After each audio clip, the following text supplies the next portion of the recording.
3.5 साल का लड़का अपने पिता के साथ गलियारे में खड़ा हुआ होता है। यहाँ पर गली में बहुत सारे पेड़ हैं और उन पेड़ों की आज छटाई और कटाई चल रही है। ये सब कुछ देखकर 3.5 साल के लड़के का पिता उन पेड़ों को कटवाने में उन लोगों की मदद करने लगता है। जैसे ही ये व्यक्ति मदद के लिए बढ़ता है, वैसे ही 3.5 साल का ये लड़का रोने लगता है, बहुत जोर जोर से रोने लगता है। पिता ने अपने बेटे को गोद में उठाया और कहा कि बेटा तुम्हें क्या परेशानी हुई? तो ये कहता है, पिताजी आप भी हत्यारे हो, आप भी मार रहे हो एक पेड़ को। ये पिता हंसने लगता है। वाह मेरे बेटा, 3.5 साल की उम्र में इतना ज्ञान, तुम्हें पता है पेड़ के अंदर जान होती है? ऐसा भी नहीं जानते थे ज्यादा। तभी ये लड़का कहता है कि आप तो जान की बात कर रहे हो, इन पेड़ों का परिवार भी होता है। यहाँ पर एक पिता उसके आंसू पहुंचता कहता है कि ऐसा कुछ भी नहीं होता, इन पेड़ों में जान नहीं होती। किसने कहा है तुमसे? तो ये कहता है कि अभी आप ही तो कह रहे थे। मैं तो बेटा तुमसे मजाक कर रहा था। वो कहता है कि इन पेड़ों को काटने से बाबूजी अभी बंद करा दो, लेकिन बाबूजी बात नहीं सुनता है और इस लड़के को घर ले जाता है। लेकिन इसके बाद ये लड़का खाना पीना बंद कर देता है और कहता है कि नेपाल की सीमा से सटा यहाँ पर बहराइच जिले का नाम लेता है और कहता है कि मैं बिछिया गांव में जाऊंगा, वहां पर मुझे जाना है और कुछ लोगों से मुझे बदला लेना है। ये मामला क्या था? ये क्या बातें थी जो 3.5 साल का बच्चा कहता है? कहते कहते वो 6 से 7 साल का हो जाता है, लेकिन उसे कोई भी वहां पर नहीं लेकर जाता है। क्या मामला था? इसे कैसे पता कि पेड़ों का परिवार होता है? अब जिस जमाने की मैं बात कर रही हूँ, उस जमाने में लोगों को नहीं पता था पेड़ों का परिवार होता है। उन लोगों को पता था, हमारे ऋषि मुनियों को पता था, हमारे जो पढ़े लिखे यानी संस्कृत जो पढ़ते थे या ज्ञान को जो अर्जित करते थे, या कहते हैं ना कि कण कण में भगवान है, वो लोग जानते थे। लेकिन ग्रामीण इलाकों में इन सारी चीजों का खंडन भी किया जाता था, ज्यादातर पेड़ों की पूजा भी की जाती थी। लेकिन ये लड़का जहां से था वहां पर ये इतनी बड़ी बड़ी बातें करता है। और दोस्तों, ये बातें कोई हवा में तीर नहीं है। इस बात को साबित करने के लिए स्टीवेंसन आते हैं और स्टीवेंसन भी इस घटना को सत्य का प्रमाण देते हैं और ये घटना बहुत ही चर्चित होती है। क्या ये मामला था? क्या ये घटना थी? क्यों एक लड़का एक पेड़ के परिवार के बारे में बात करता है? क्या पूरी कहानी थी? जानोगे तो पैरों तले जमीन खिसक जाएगी, आप हैरान हो जाओगे। अक्सर मैंने आप लोगों के सामने बहुत सारी चीजों के पुनर्जन्म की बातें की हैं। लग 84 योनियों में भी मैं आपको बता दूं, जहां पर पेड़ भी पुनर्जन्म यानी कहते हैं ना कि पेड़ भी लग 84 योनियों में आते हैं और कई बहुत सारी प्रजाति होती है। सब कुछ आपको पता होगा। आज बहुत रोचक सी घटना आप लोगों के सामने रखने वाली हूं। जो घटना सत्य है, इस व्यक्ति का फोटो आपको साइड में दिखाएंगे। धुंधला फोटो है, बहुत पुरानी फोटो है। स्टीवेंसन की किताब में ये फोटो बखूबी नजर आती है। उन्होंने एक पूरी किताब और अपने पूरे जो उनकी टीम थी उनके सहयोग से बहुत कुछ किया था। स्टीवेंसन ने पुनर्जन्म पर बहुत रिसर्च और सर्च की थी। अब दोस्तों, मामला ये है, क्या आप जानते हो पेड़ों का परिवार होता है? इसके बारे में भी कमेंट बॉक्स में राय जरूर लिखकर भेजना। अब मैं आपको मुंबई लेकर चलती हूँ। दोस्तों, मुंबई में आपको 1950 में चलना होगा। 1950 यानी देश की आजादी के बाद। मुंबई में एक परिवार होता है जो बहुत अच्छे इलाके में रहता है और उस परिवार के पास पैसा, धन दौलत सब कुछ था। मुंबई में रहने के बावजूद यहाँ पर इस परिवार की जो महिला होती है वो गर्भवती होती है और गर्भवती होने के बाद 9 महीने बाद वो एक खूबसूरत से लड़के को जन्म देती है। ये खूबसूरत सा लड़का था, लेकिन हरे रंग का निशान, जैसे नीला, जैसे गोद नहीं देते हैं, जैसे आजकल टैटू बनवाते हैं, पहले हरे रंग का गोदना। जैसे अब मैं आपको बोल रही हूँ, इस बात किसी को समझ में आ रही होगी, किसी को नहीं आ रही होगी। तो नीला बिल्कुल एक जो हरा, माफ करना, हरे रंग का जो ग्रीन रंग होता है, बिल्कुल जैसे मेरे पीछे पत्तियां आपको नजर आ रही हैं, कुछ कुछ इस तरह का इसके पैर पर एक इतना बड़ा निशान होता है। अब ये निशान था। 1950 में इसका जन्म होता है और यहाँ पर ये कहते हैं कि पता नहीं इसका पैर ऐसा क्यों है। यहाँ पर कई वेदों को भी दिखाया जाता है। धीरे धीरे वक्त निकलता है। वक्त के साथ जब ये लड़का, इसका नाम मूली रखा जाता है, यानी ये थोड़ा सा मूल जो नक्षत्र या कुछ भी बोले आप, मूल कहते हैं उन्हें, कुछ लोग बहुत अलग अलग भाषाओं में उनका बात करते हैं, तो इसको मूली ही कहा करते थे। अब इसका नाम मूली था, मूली चंद भी कह दिया करते थे। अब मूली धीरे धीरे बड़ा होता है। बड़ा होने के साथ साथ मूली जो था वो पेड़ों से बहुत प्रेम करता था। पेड़ उसके मतलब फेवरेट थे। और अक्सर जब ये 3 साल का हो गया था तो इनके घर के आगे एक पेड़ होता है, पेड़ पीपल का था। हालांकि लोग पीपल के पेड़ की पूजा करते हैं तो इनके घर में भी पूजा करते थे, लेकिन मूली जो था वो उस पेड़ के सामने बैठकर घंटों तक बात किया करता था। कैसे हो तुम, तुम्हारी सेहत अच्छी है, अच्छे से खा रहे हो, ये कर रहे हो, तुम हमारे पूर्वज हो, इस तरह की ये बातें करता है। अब पेड़ों से कौन पूर्वज कहेगा, लेकिन ये कह रहा था जो मूली होता है। ये बात इसके पिता भी देखते हैं। लेकिन दोस्तों तभी इस जो ये एरिया है जहां पर ये रह रहे हैं, सभी लोग कहते हैं कि सर्दियों के दिन है और पेड़ जो धूप है उसे घरों पर नहीं पड़ने देते हैं। चलिए कुछ पेड़ों को हटाते हैं और कुछ पेड़ों की छटाई करते हैं। तब यहाँ पर मूली करीबन 4 साल का होने ही वाला था। 1-2 महीने की कसर थी, यानी 10 महीने 3 साल का था। अब मूली देखता है कि पेड़ों को छांटा जा रहा है। मूली बड़ा बेचैन, कभी बाहर जाए कभी भीतर जाए। मूली चंद ये अपने पिता को बुला कर लाता है। पिताजी देखो, हमारे घर के सामने पेड़ है, उन्हें काटा जा रहा है। बात यह थी कि ये लड़का बहुत ही होशियार और चतुर था। अब सब लोग कहते हैं कि देखो तुम्हारे मूली चंद की ना वाणी जो है वो बहुत जल्दी बोलना सीखा है, ये सब कुछ हुआ है। अब यहाँ पर क्या होता है, जो पिता जिसको हिमात के लिए बुलाकर लेकर आया था, वो पिता उन लोगों की मदद करने लगता है जो पेड़ों की छटाई और कटाई कर रहे थे। अब यहाँ पर मूली चंद का पिता कहता है कि हमारे घर के सामने जो पेड़ है इसको हटाई दीजिए, हमारे घर में यहाँ पर धूप नहीं आती है। मूली रोने लगता है। मूली चंद कहता है कि अरे मैं तो आपसे ये कहकर लाया था। अब मूली दूर खड़ा होकर देख रहा है, तभी उस पेड़ पर कुल्हाड़ी चलती है और मूली चंद बहुत जोर जोर से रोने लगता है। बाबूजी आप हत्यारे हो, इसे रोक क्यों नहीं देते, ये मेरा परिवार है, मैं इसे जानता हूं, ये मुझसे बात करता है घंटों तक। बाबा कहता है कहीं मेरे बेटे का दिमाग तो नहीं फिर गया। वो अपने बेटे को गोद में उठाता है मूली चंद को, तभी वो और जोर जोर से पैरों को मारने लगता है। अब 4 साल के करीबन बच्चा जब पैरों को मारेगा तो वो लगेंगी ही। आप गोद में उठाइए बच्चे को और जब वो लात मारता है तो बहुत जोर से लगती है। तो पिता एक तमाचा इसके गाल पर रखता है, तू चाहता क्या है। तो ये रोता हुआ कहता है मैं इससे घंटों तक बात करता हूं, मैं चाहता हूं इसकी कटाई अभी रोक दी जाए, पेड़ों को अभी रोक दिया जाए।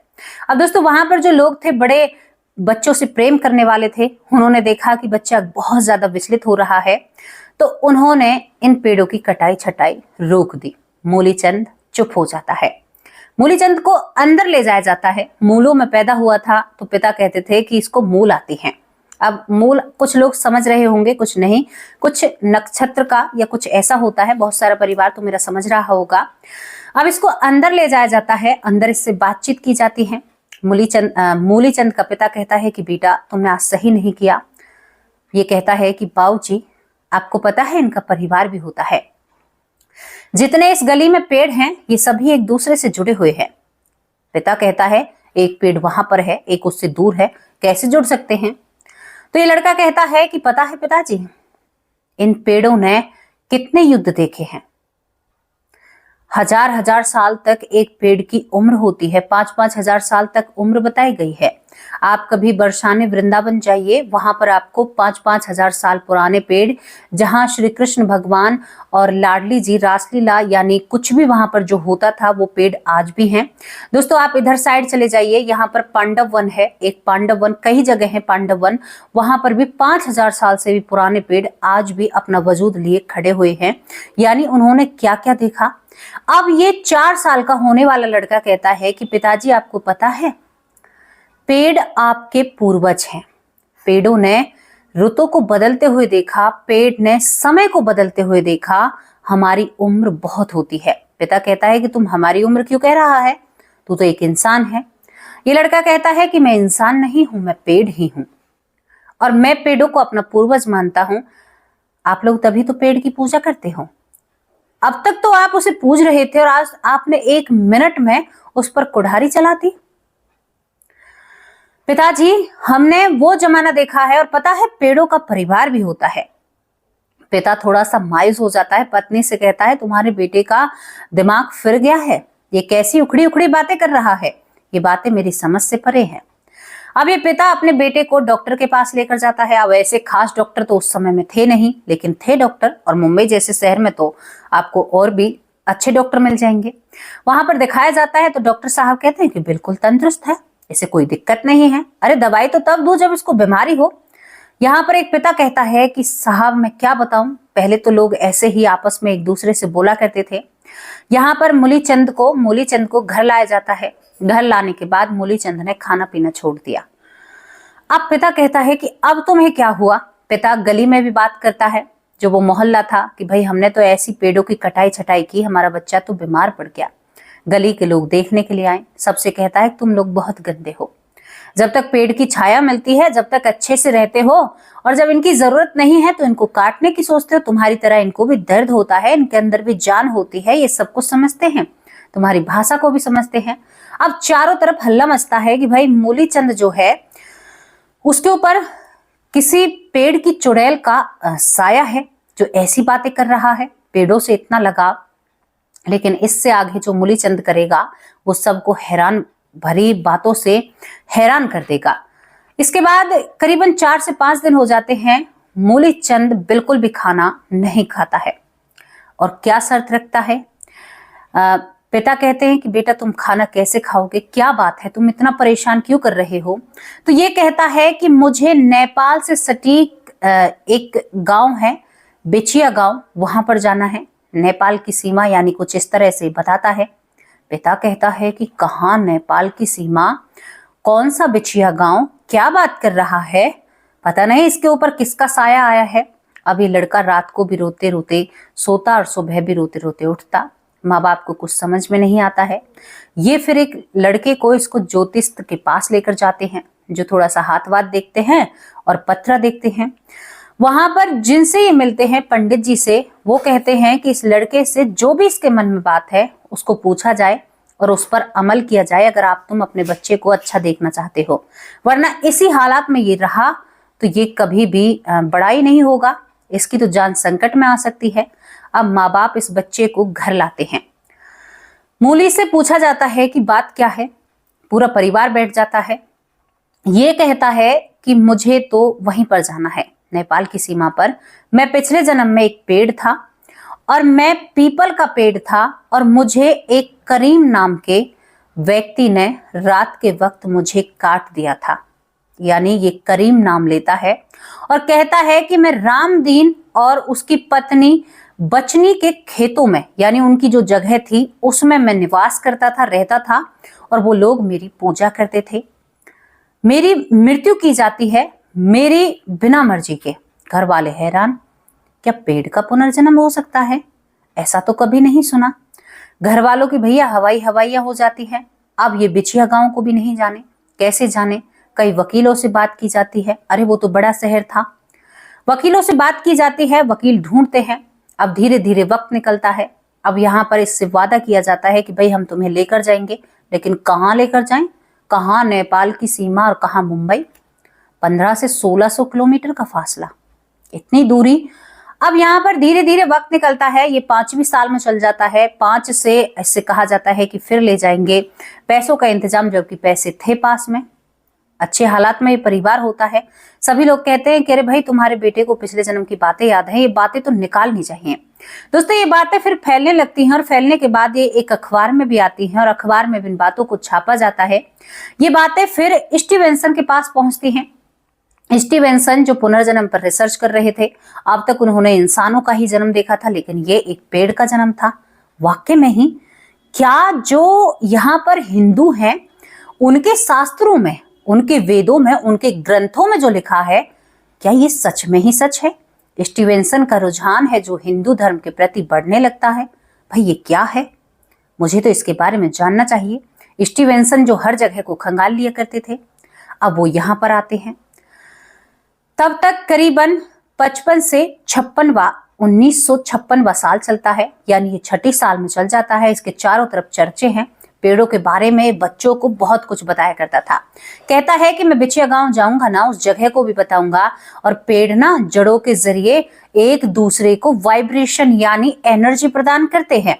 और एक पेड़ जब उसे पता है कि मैं मरने वाला हूं किसी कारण बस, तो वो, अच्छा आपको एक और बताऊं, ये लड़का कहता है, लिखी हुई है ये बातें, कि पेड़ एक दूसरे को आपस में संदेश भी भेजते हैं। कैसे संदेश भेजते हैं? जब किसी पेड़ पर कीड़े लगते हैं तो वाइब्रेट कर कर या किसी तरह एनर्जी दूसरे पेड़ के पास भेजता है कि अपने अंदर से एक तरल पदार्थ निकालो, क्योंकि जो कीड़े हैं वो आ चुके हैं और हमें परेशान कर रहे हैं। यानी इस तरह से पेड़ ये भी करते हैं। इस लड़के ने ये भी बताया 6 साल की उम्र में। दोस्तों स्टीवेंसन आता है, इससे पूछताछ करता है, उसके सामने भी यही बात करता है कि कुनबा होता है पेड़ों का। एक पेड़ जब मरने वाला होता है तो अपनी सारी ऊर्जा अपने बच्चों को देता है, जो उसके बच्चे होते हैं, चाहे कहीं पर भी उनके बच्चे हों। कमाल की बात थी। ये बात जानने योग्य, शायद मेरा परिवार जो सुन रहा होगा वो भी पहली बार ही सुन रहा होगा। देखो हमने पढ़ा भी है और अब साइंस रिसर्च भी कर रही है। इन बातों के बारे में हमें जानने को मिलता है, लेकिन इतनी बारीकी से नहीं। कोई लड़का 6 साल की उम्र में इतनी जांच परख वाली बातें, और उस समय इन बातों का कोई लेना देना साइंस से नहीं था। मैं फिर आपको बता दूं, उस समय साइंस से कोई लेना देना नहीं था, लेकिन वेद पुराण, गरुड़ पुराण, इस तरह की चीजों में, ग्रंथों में इन चीजों का जिक्र था। अब 6 साल का बच्चा जिसे पढ़ाई लिखाई ज्यादा आती नहीं है, वो ग्रंथ तो नहीं पढ़ सकता। ये भी लॉजिक था। पूरी तरह से स्टीवेंसन हर चीज की तहकीकात करते हैं। दोस्तों 6 से 7वीं साल में जब ये चलता है तो ये कहता है कि जिला बहराइच पड़ता है। बहराइच जिले में, जो नेपाल की सीमा से सटीक है, उसमें एक गांव है बिछिया, जिसमें हिंदू भी रहते हैं और मुस्लिम भी रहते हैं। देश को आजाद होने से पहले मुझे काटा गया था। अब ये ऐसे बताता है। स्टीवेंसन ने फैसला कर लिया था कि भाई मैं आपको पैसे दूंगा, लेकिन इस बच्चे को वहां पर लेकर जरूर जाओ। क्या मामला है, मैं पूरे मामले को जानना चाहता हूं। स्टीवेंसन अपनी तरफ से एक व्यक्ति भेजते हैं। दोस्तों करीबन यहां पर जब बहराइच जिला मिल जाता है तो पहले ट्रेन, फिर बस, फिर तांगा, करीबन 4 से 5 दिन लग जाते हैं सफर को तय करने में। ये लड़का बड़ा ही खुश होता है कि मैं अपने उन लोगों से मिलूंगा जो मेरे लिए रोए थे। अभी आपने एक वीडियो देखी होगी, एक अम्मा पेड़ के लिए बहुत रोती है जिस पेड़ को काटा जाता है। कुछ ऐसा ही मामला इसमें हमें तो अब नजर आता है। दोस्तों ये लड़का वहां पर जाता है और देखो पेड़ों की मेमोरी भी होती है, यानी उनकी याददाश्त भी होती है। उसे अपना गांव ना याद था, यानी आप पेड़ से बातें करोगे तो वो आपकी बातें सुनेगा। पता है आपको, तो वो जीवों की श्रेणी में ही है। ये यहाँ इनको बिछिया गांव में पहुंचा देता है और ये लड़का बिना कुछ संघर्ष किए वहीं पर जाकर खड़ा हो जाता है जहां ये पेड़ बनकर खड़ा था। जिनकी वो जमीन थी, रामदीन और बचनी दोनों पति पत्नी थे, इनकी औलाद नहीं थी और ये बहुत बुजुर्ग हो रहे थे जब ये पेड़ वहां पर पहुंचता है। मूलीचंद वहां पर पहुंचते ही कहता है, कैसी हो माँ, कैसे हो पिता, आप ठीक हो? अब ये दोनों जने देखने लगते हैं कि हमारे बेटा कहां से पैदा हो गया। ये कहता है कि माँ मैं वही पीपल का पेड़ हूं जिसे आप पूजा करती थी, बाबा पूजा करते थे, लेकिन आपको शायद आज भी नहीं पता चला होगा कि उसे किसने काटा। आप जिसके लिए रोई थी, मेरी जड़ जमीन से जुड़ी हुई थी ना, तो मैं आधी जिंदगी जी रहा था उस समय। ये कहती है कि क्या बात कर रहे हो, कुछ समझ में नहीं आ रही। ये उन बुजुर्ग लोगों का हाथ पकड़कर कहता है कि यहाँ पर एक पीपल का पेड़ था या नहीं। वो कहते हैं कि हाँ था। वो कहते हैं, ये लड़का कहता है जो मूलीचंद है, ये कहता है कि उसको किसने काटा पता चला या नहीं। वो कहते हैं कि नहीं, आज तक नहीं चला। बेटा तुम कहाँ से आए हो? ये कहता है कि मैं मुंबई से आया हूँ। जो ये पेड़ यहाँ पर खड़ा था ना, जिसके नीचे आप माँ दीपक जलाया करती थी, वो मैं ही था, वो पेड़ मैं ही हूँ। और मैं बताऊं, आपके पड़ोस में जो करीम रहता है ना, करीम ने आपसे पैज के चलते, क्योंकि आपकी संतान नहीं थी ना, मुझे काट दिया था। मैं वही पेड़ हूं और करीम ने मेरे साथ ऐसा किया। दोस्तों ये बात मुस्लिम लोगों के भी सामने आती है, सभी हैरान हो जाते हैं। हर एक बात को नोट किया जा रहा था। बड़ी हैरानी भरी बात है, ऐसा कैसे हो सकता है? पेड़ आया है। अब लोग कहते हैं कि रे बेकार बातें हैं, लेकिन स्टीवेंसन इन हर चीजों पर गौर कर रहे थे। हर चीज को लिखा जा रहा था, हर चीज की जांच पड़ताल की जा रही थी, सही है या गलत है। अब दोस्तों यहाँ पर ये बात बनती है कि इस करीम ने इसको काट दिया, लेकिन ये कुनवे के बारे में बात कर रहा था, क्या ये बात सत्य है? तो वहां पर और भी पेड़ खड़े हुए थे, उन पेड़ों को ये लिपट लिपट कर रोता है जो मूलीचंद होता है और कहता है कि तुम मेरे ही भाई हो, पेड़ों से कहता है। पूरा गांव इकट्ठा हो जाता है गांव के सामने, क्योंकि ये गांव बहुत पिछड़ा हुआ गांव है, इसमें सुविधाएं बहुत ना के बराबर हैं। ये सारी बातें, और मैं आपसे बात कर रही हूँ 1950 से लेकर 57-58 इस समय की आपसे मैं बातें कर रही हूँ। ये सारी बातें करता है और ये कहता है कि पेड़ों का परिवार होता है। जो जीवन तुमने नहीं देखा, जो चीजें तुमने नहीं देखी, 5-5 हजार साल पूर्व चीजों पे हम खड़े रहते हैं, हमारी आयु इतनी होती है, तो पेड़ों को बिल्कुल भी हल्के में मत लेना। हमारी नस्ल यानी हमारी प्रजाति, हमारी नस्ल वो है जिसने बहुत सारे युग बदलते हुए देखे हैं और हम अभी तक टिके हुए हैं। हमने इस सृष्टि को ऑक्सीजन दी, हम आप लोगों के बुजुर्ग हैं। ये लड़का इस तरह की बातें करता है और कहता है कि हर जीव का अंत है, किसी का डीएनए बदला, लेकिन हम वहीं की वहीं हैं। हमने इस सृष्टि को क्योंकि खोज कर रहे हैं, बदलाव के बारे में नहीं बताया है, खोज कर रहे हैं। अच्छा, इनकी भी औलाद होती है, जड़ों के जरिए ये वाइब्रेशन या ऊर्जा भेजते हैं, मरते वक्त ये अपने बच्चों को पूरी ऊर्जा देकर जाते। कमाल की बात है, ये हैरानी भरी बातें होती हैं और ये बहुत ही रोचक सी घटनाएं हैं। दोस्तों ये सच्ची घटना की इस पर मोहर लगी हुई है।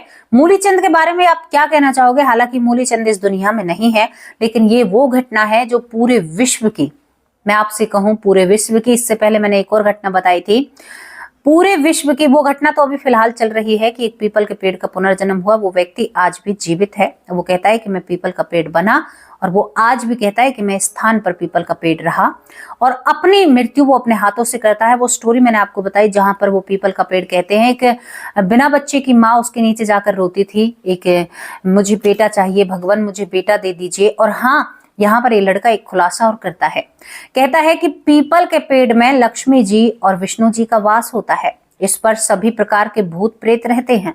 इस तरह की बातों का यहाँ पर ये बताते हैं, पीपल के पेड़ पर भूत से लेकर, प्रेत से लेकर, पितृ से लेकर, भगवान से लेकर, देवता से लेकर सभी निवास करते हैं। इतना पवित्र पेड़ श्रेणी में रखा गया है पीपल के पेड़ को, ये बताता है। बाकी और पेड़ों पर ऐसी चीजें नहीं है, बाकी पेड़ बटे हुए हैं, किसी पर देवी का वास है, किसी पर कुछ वास है, तो ये इस तरह की बातें करते हैं। और दोस्तों एक सिर्स का पेड़ आता है, उसके बारे में भी ये जिक्र करता है कि उस पर भूत प्रेत का वास होता है और उस पर भगवान के वास के बारे में भी जिक्र किया जाता है। अब मैं आप लोगों से पूछना चाहती हूँ कि आपको ये घटना कैसी लगी? ये सच्ची घटना है, आपको सन बताया, आपको नाम बताया। रामदीन और रामदीन की पत्नी भी इस दुनिया में नहीं है, लेकिन वो उस पेड़ को बड़ा पूजा करते थे। और यहाँ पर एक करीम नाम के शख्स ने, जिसने पैज के चलते, यानी कहते हैं ना कि ये इसको फॉलो करते हैं या भगवान मानते हैं, तो हम देखते हैं कैसे भगवान मानते हैं। कुछ इस तरह का मामला था, जिस पर ज्यादा बातें करूंगी तो फिर लोगों को लगेगा कि आप ऐसा कह रही हैं। तो दोस्तों ये घटना आपको कैसी लगी? अपनी राय कमेंट बॉक्स में जरूर लिखकर भेजना। बहुत रोचक सी घटना है, मैंने सोचा कि परिवार को इसके बारे में जानना जरूरी है। 1500 किलोमीटर दूर पहुंचता है एक पेड़, मुंबई में जन्म लेने के बाद वो बिछिया गांव में जरूर पहुंचता है। कैसी लगी अपनी राय कमेंट बॉक्स में लिखकर भेजना। अब आप लोगों से विदा लेती हूँ, यहाँ पर नाम नहीं ले पाई हूँ। कल हाजिर होंगे एक सच्ची अच्छी स्टोरी के साथ, तब तक के लिए नमस्कार, जय हिंद, जय।